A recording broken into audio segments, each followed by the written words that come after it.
And the whole multitude of them arose and led him unto Pilate.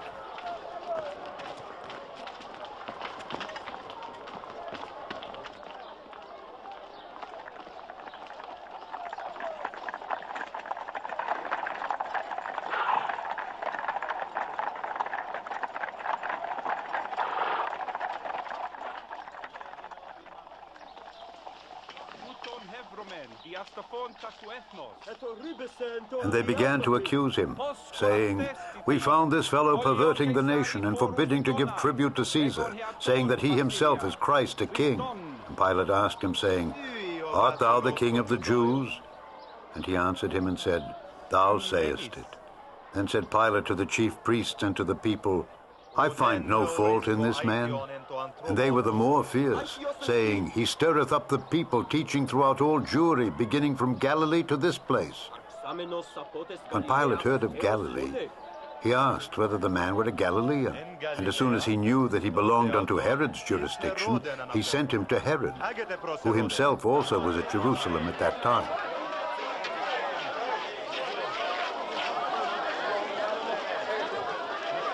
And when Herod saw Jesus, he was exceeding glad, for he was desirous to see him of a long season, because he had heard many things of him, and he hoped to have seen some miracle done by him.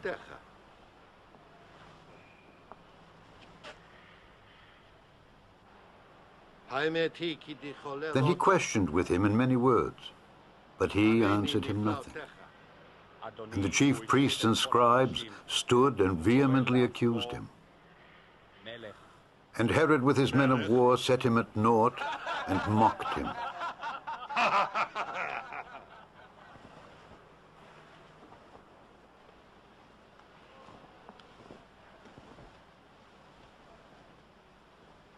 And arrayed him in a gorgeous robe, and sent him again to Pilate.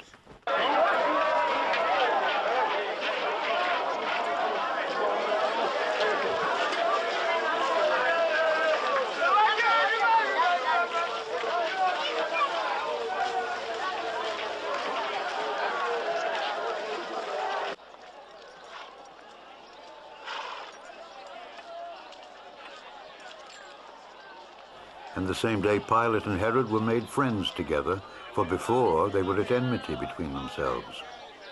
And Pilate, when he had called together the chief priests and the rulers and the people, said unto them, "Ye have brought this man unto me as one that perverteth the people, and behold, I, having examined him before you, have found no fault in this man, touching those things whereof ye accuse him.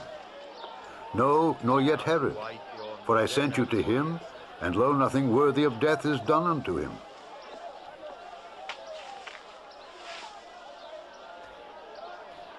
I will therefore chastise him and release him, for of necessity he must release one unto them at the feast." And they cried out all at once, saying, "Away with this man, and release unto us Barabbas," who for a certain sedition made in the city, and for murder, was cast into prison. Pilate, therefore, willing to release Jesus, spake again to them, but they cried, saying, "Crucify him, crucify him."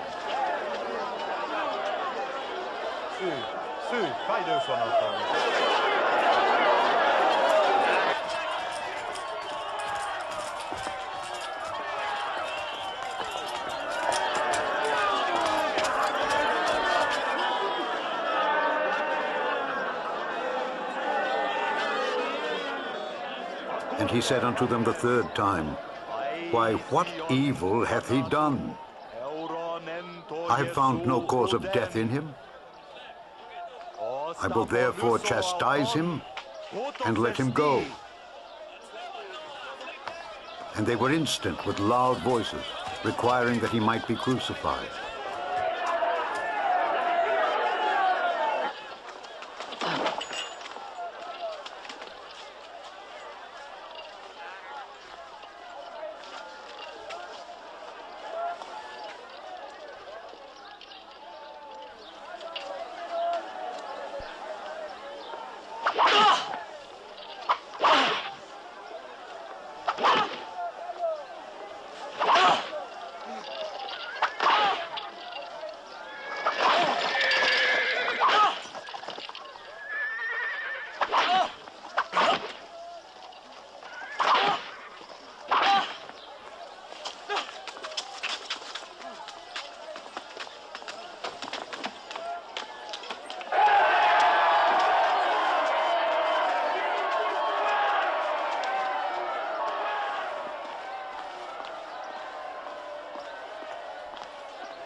and the voices of them and of the chief priests prevailed.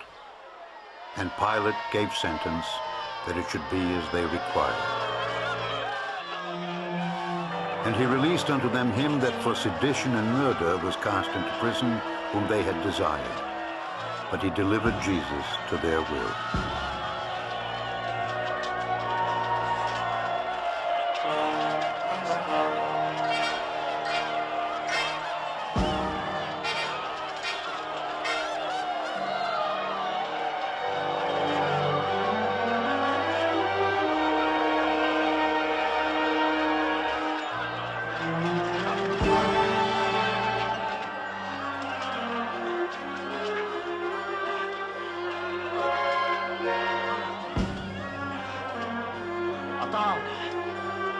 And as they led him away, they laid hold upon one Simon, a Cyrenian, coming out of the country, and on him they laid the cross, that he might bear it after Jesus.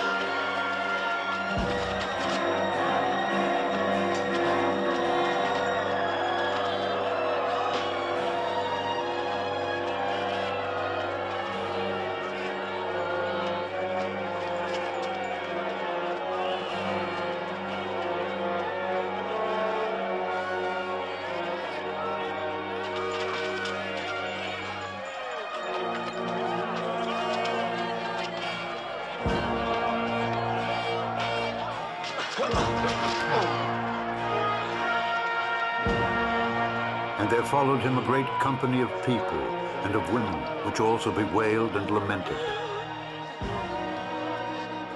But Jesus, turning unto them, said, Daughters of Jerusalem, weep not for me, but weep for yourselves and for your children. For behold, the days are coming, in the which they shall say, Blessed are the barren, and the wombs that never bare, and the paps which never gave suck. Then shall they begin to say to the mountains, Fall on us, and to the hills, Cover us. For if they do these things in a green tree, what shall be done in the dry?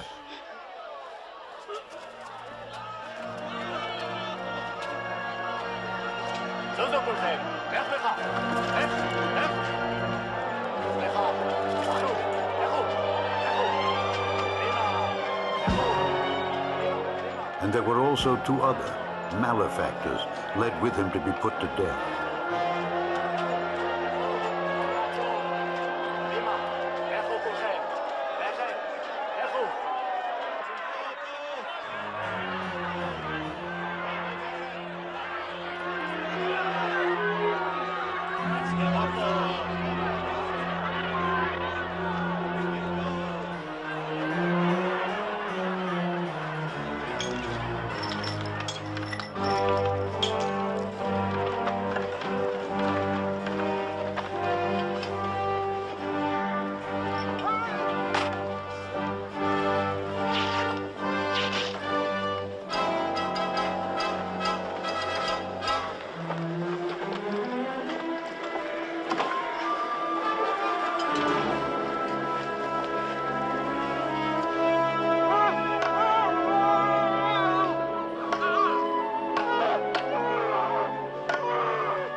And when they were come to the place which is called Calvary, there they crucified him and the malefactors, one on the right hand and the other on the left.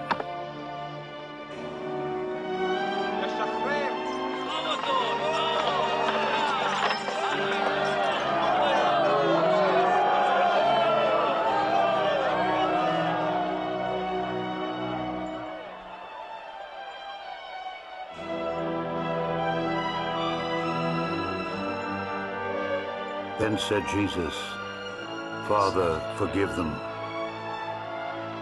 for they know not what they do.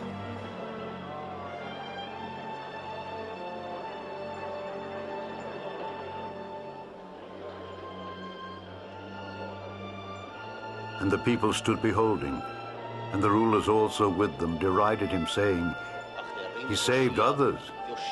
Let him save himself if he be Christ, the chosen of God.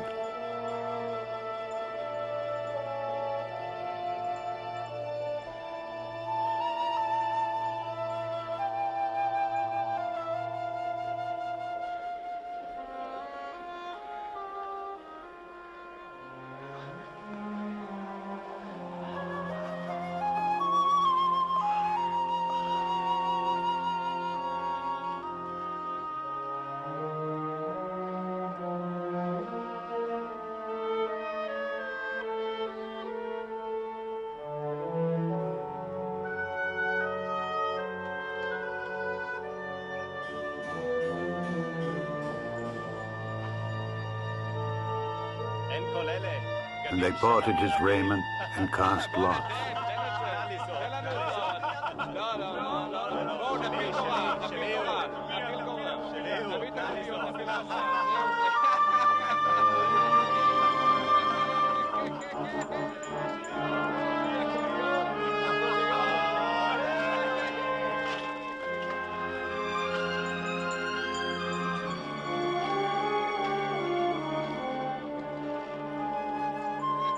And his superscription also was written over him in letters of Greek and Latin and Hebrew. This is the King of the Jews.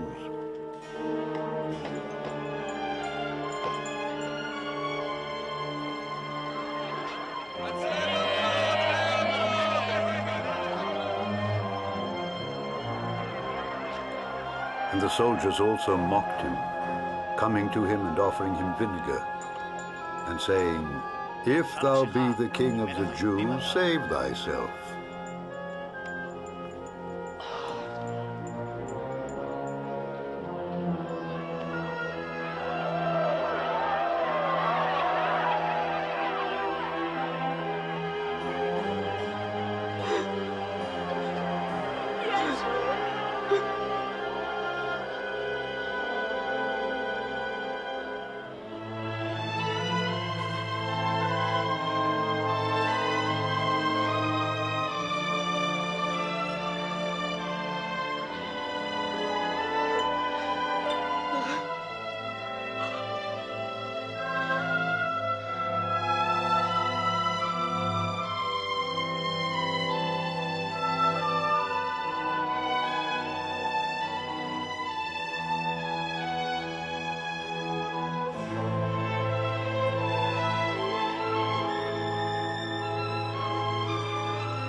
And one of the malefactors which were hanged railed on him, saying, If thou be Christ, save thyself and us. But the other answering rebuked him, saying, Dost not thou fear God, seeing thou art in the same condemnation? And we indeed justly, for we receive the due reward of our deeds. But this man hath done nothing amiss. And he said unto Jesus, Lord, remember me when thou comest into thy kingdom. And Jesus said unto him, Verily I say unto thee, today shalt thou be with me in paradise.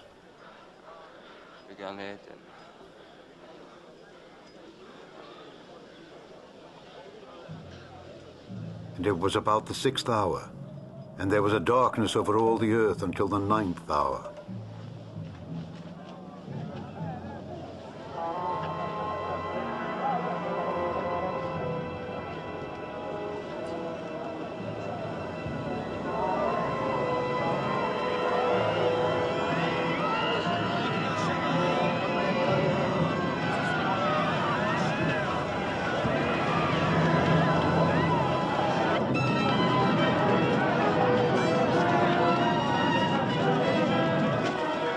The sun was darkened, and the veil of the temple was rent in the midst. And when Jesus had cried with a loud voice, he said, Father, into thy hands I commend my spirit.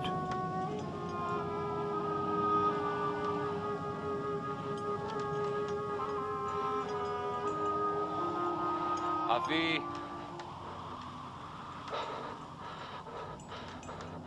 בידך אפקיד את נפשי. And having said thus, he gave up the ghost.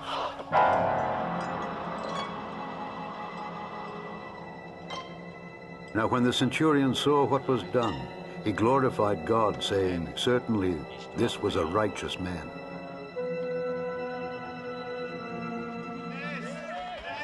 And all the people that came together to that sight, beholding the things which were done, smote their breasts and returned.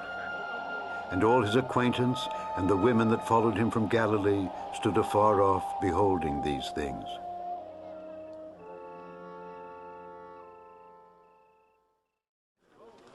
And behold, there was a man named Joseph, a counselor, and he was a good man and a just. The same had not consented to the counsel and deed of them. He was of Arimathea, a city of the Jews, who also himself waited for the kingdom of God. This man went unto Pilate and begged the body of Jesus.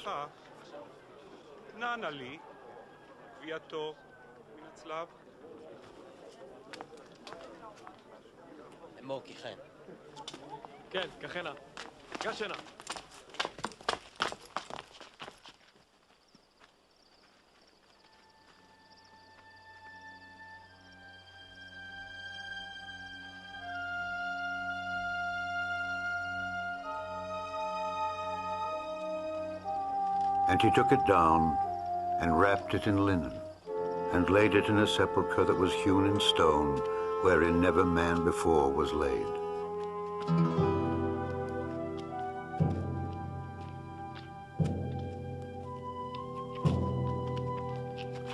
And that day was the preparation, and the Sabbath drew on. And the women also which came with him from Galilee followed after, and beheld the sepulchre, and how his body was laid.